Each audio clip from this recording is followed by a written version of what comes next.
Hello and greetings from the Mile High City of Denver, Colorado. We've got a special emergency edition of the Calder Farmstead tonight. And boy, we're running against the clock. We got 15 minutes until the puck drops in Irvine, California. The play-in final, the 4-seed San Jose Barracuda against the 5-seed Colorado Eagles, playing for the proper 4-seed and to face off against the Henderson Silver Knights in the AHL Pacific Division semifinal. So we brought everybody in. We've got the triumvirate, as it were, of me, Sean O'Brien, and Kevin Lacy. Guys, sorry for jumping right off the gate, but yeah, we're going. How's it going? How's everybody doing? Doing all right. Good. This should be an interesting game as well. At least 50% of the games before this for this division were interesting.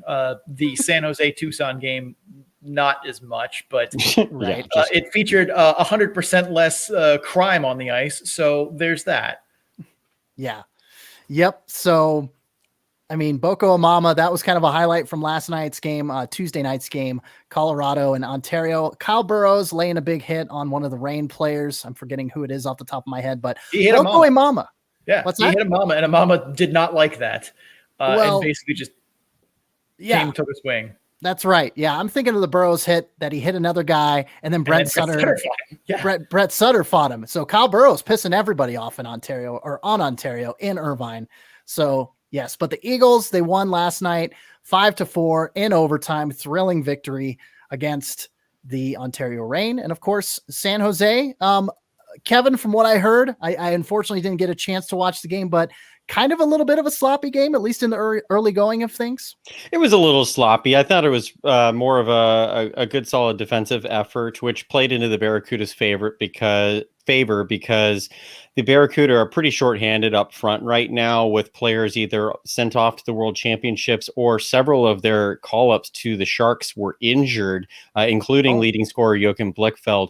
So the Barracuda really only have any kind of normalcy, if that's even a thing this season for the Barracuda. The normalcy does rely on the back end. So it played into their favor to have more of a defensive game. Tucson definitely didn't pose too much of a threat offensively. Honestly, neither did the Barracuda, but the Barracuda were able to capitalize on a couple of poor defensive breakdowns by the Roadrunners yesterday and came out with the 2-1 come from behind victory there. Yep. And I saw bits and pieces of this game, a few highlights, a few lowlights, some stretches of play, just try and get a grasp on it. And it was not a pretty game by any stretch of the imagination. But yeah, a couple of small defensive breakdowns basically turned into a couple of quick goals.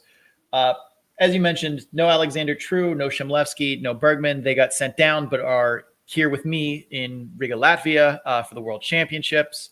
I really surprised to see them go. I would have thought, for the whole point of this tournament was to get guys like them more games, more looks by San Jose. Instead, they send them halfway across the world to not be with their staff, their coaches. But my feeling with that is the Sharks are probably thinking, let's get as many guys as opportunities to play as they can. So sending Bergman, Shmilevsky, etc. off to the junior championships just allows guys like Dylan Hamiluk, maybe not tonight, but Brandon Coe getting an increased opportunity. Vlad Kotkov got into the lineup yesterday. He will not be playing. I'm trying to check who is in the lineup, but Timur Ibragimov came over from Finland and made his North American debut yesterday. So there's some new faces for the Barracuda, just getting, I think, opportunities, and that seems to be the Sharks' main priority with that. Yep. We also have the Battle of Middletons. Kate Middleton not making an appearance though, but dang it, Jacob is playing Keaton. Keaton, who was the star of the Ontario game, which I would have probably guessed every other single Eagles player before I got to Keaton Middleton for a 4-point performance. He had 6 points in this year and no goal. 6 points in the year and no goals. Scores 2 in this game, and both were just like, I mean, if Keaton Middleton scores 2 goals on you, you deserve to lose. That's He looked like a man on fire. I was like, who is this man? Because yeah, I mean, Sean and I talked about it before the program that, he's and Kevin, you even previewed it for our season preview. You were saying, what is Colorado getting in Keaton Middleton? And you're like, he's a serviceable player. He's and not as physical as you'd like to see from a guy his size, perhaps. I mean, Right. I remember you saying that as well, but for him to post 2 goals, 2 assists, he had a shorthanded goal. He had the assist on the game-winning goal. Granted, it was a secondary one. It was kind of right. But I mean, holy crow. I mean, how badly do you want to play your brother in the San Jose Barracuda on your former team, Yeah, exactly. And, you alluded to the season preview. I said Keaton Middleton, like his brother Jake, is a guy who likes to pick his spots. And boy, did he ever yesterday or last night in that game. And over the last, I don't know the last stretch, but I think it's somewhere around the last week, he's got 2 goals and 5 assists. So who knows where that came from? But he's definitely, inspired to play against his brother here tonight. And honestly, that was my main source of happiness about this matchup here tonight, was finally getting to see Jake versus Keaton, because the Sharks and the Eagles, though obviously in the same division, did not play each other over at all this season. No. Because once Stockton got moved to the Canadian division, the Eagles just got dropped off those games got dropped off the schedule as well, because I'm assuming the Eagles had no interest in going to Northern California just to play one team. So and they only really went to Ontario once, to Bakersfield once, and it's you didn't fly from Ontario to Bakersfield. That would be silly. So you rented a bus and drove. Yeah. And I was just thinking, you could have just flown into San Jose, rented the same bus for an extra day, and gotten a whole other game out of it. But I mean, I'm going to just assume that there's a financial or scheduling difficulty, it just couldn't work. But it was really weird that they didn't go to San Jose at all. But yeah, the fact that, San Jose is now not isolated from those locations per se, but a little bit more out of the way, it does kind of make some sense. But it is a weird thing that this is the only time we got to see these two play. We have a question in the chat from a fan, so let's put it up on the screen here. Boom. Hey, what is your guys' thoughts on the Henderson player that got the 4-game suspension? Of course, we're talking about Jermaine Lowen, playing or doing his best baseball impression there against who was the Bakersfield player? I'm drawing a blank. It was Desharnais. Yes. And go ahead, Sean. I didn't see the entire game, but I did watch the shift before that, tried to find some spots where it looked like some tension could have been built between these two. I really couldn't find much. So I don't know what the root cause of 4 home run swings to Desharnais were. I'm not going to speculate as to what they might have been, but nothing has in any way been reported or speculated by anything. Then this was just Jermaine Lowen was mad and just went off. Nobody seemed I can't seem to find anything on the film that would, be a preceding play, a bad hit or anything like that. But he deserved way more than 4 games for that. If it were me, I'd have given him whatever the rest of the season was for them, plus 10 at the start of next year. That would have been my take on it. But at least the AHL gave him something. So I think it would have probably been best to send him home for the season at this point. I don't know how many games that would be required theoretically for them to just be you're just done for this season. Whatever carries over. I think that would have been fine too. But 4 games is, for a league that is not big on suspending guys, 4 games is fine. Kevin? I didn't see it, so I don't have an opinion on it. I'll need to go back and check. But what I will say is I'd be curious to see if Henderson does a little bit of in-house discipline going on with that, just because look at the Sharks earlier this season, where Curtis Gabriel, and that's 4 goals in 4 games for the Barracuda. Curtis Gabriel, by the way, was acting like a complete goof at the NHL level. And so the Sharks said, you know what, you're done for the year. They didn't play him again. They didn't send him down to the minors. They just let him sit on the taxi squad the rest of the year, and will probably never play again in Teal.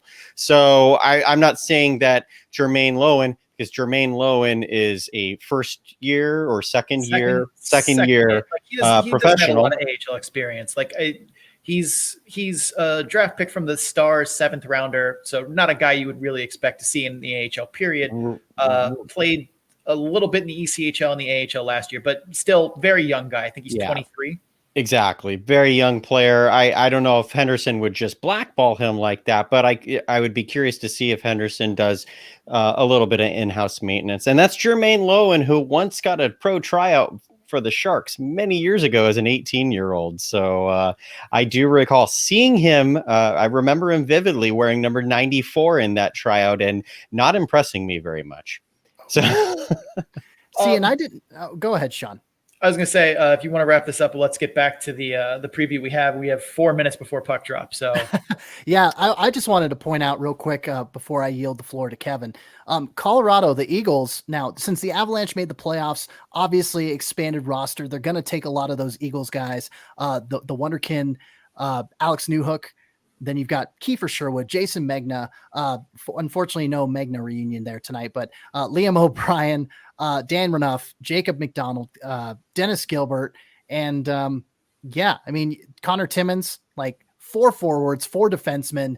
That's a glut of your roster. And that's why I picked Ontario to go all the way, is because I didn't have any faith in the Eagles to pull it off last night, but they did it. They did it. So Kevin tried to lose. They did. Both teams did. We talked about that both too. Teams tried to lose that game. Yeah. Like maybe not directly, but oh boy. Right. Yeah. Snatching, well, when 133 out of 141 players are not interested in playing in this playoff, you'd be correct that neither team wanted to win. Right. Yeah, I mean, exactly. So I don't think there was some intentional tanking, but it was very much a like, man, that was a play that you will see in the video room, and just everyone will be quiet, nothing will be said, and we'll move on because you did bad there. There were a lot of those. Burn the tape. Burn the tape. Yeah, there were a lot of burn the tape moments. That Jacob Mover play in overtime, I was just like, what are you doing? What are you doing?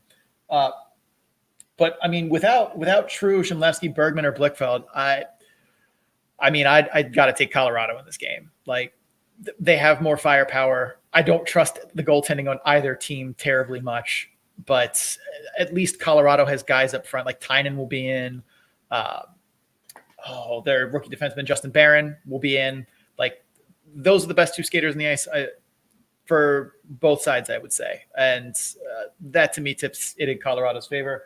The model has them at 55.8%. 2 minutes to puck drop here. Kevin, who you got? I'm going to take the Barracuda in another 2-1 low scoring game. As long as they keep this game low scoring, I think they're going to be just fine. I have full confidence in Josef Kozhinash based on what I saw this season. At the NHL level, maybe not so much, but at the AHL level, he did not play. I don't really think he had one bad game. He did have a game where he gave up 7, but I didn't think he was poor. I thought the Barracuda defense was atrocious in that game. And there's another theme.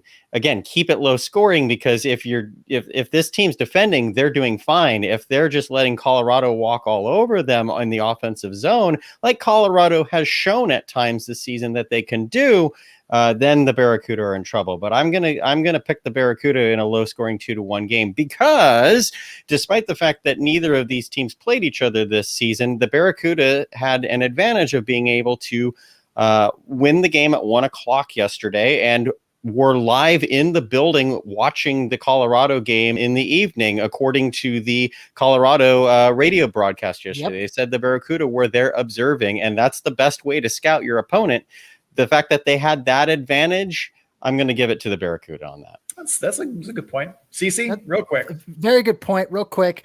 Gosh, Colorado riding the high from the overtime victory, just riding that momentum. I'm going to say it's going to be a close game as well, but Colorado 3-2. I'm going to pick them over the Barracuda. So, Sean, real quick, what does our analytics model for game predictions say? The model. The model has Colorado as a 55.8% favorite, so somewhat sizable. The model has struggled all season with San Jose, given the craziness of like who's going to be in the lineup today. So it's not a spot for the model that I'm like, oh, this is I think Colorado should be the favorite here, but there is definitely some error baked into that number. I wouldn't be shocked if, according to the model, if I plugged exact rosters and everything in, Colorado wasn't closer to a 60% favorite. I think it's just based on the talent that's on the Colorado roster.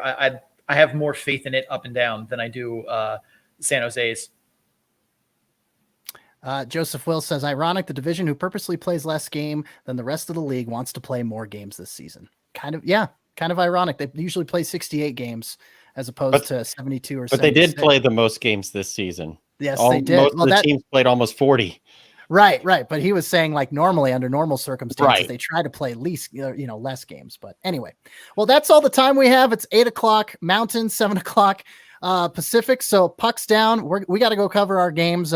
Kevin and I do, and Sean's got to prepare for tomorrow for our normal Calder Farmstead episode. But thank you guys for tuning in. We really appreciate it. We got to get going, but Colorado, San Jose playing final going on right now. Puck is down. So we'll see you guys. We'll see you when we see you. Actually, Sean's busy tomorrow night, but maybe Kevin, I'll have you back on and we may talk a little bit more about this game. How's that sound? Sounds good. All right, man. Have a good night, everybody. We will see you later. Keep your stick on the ice.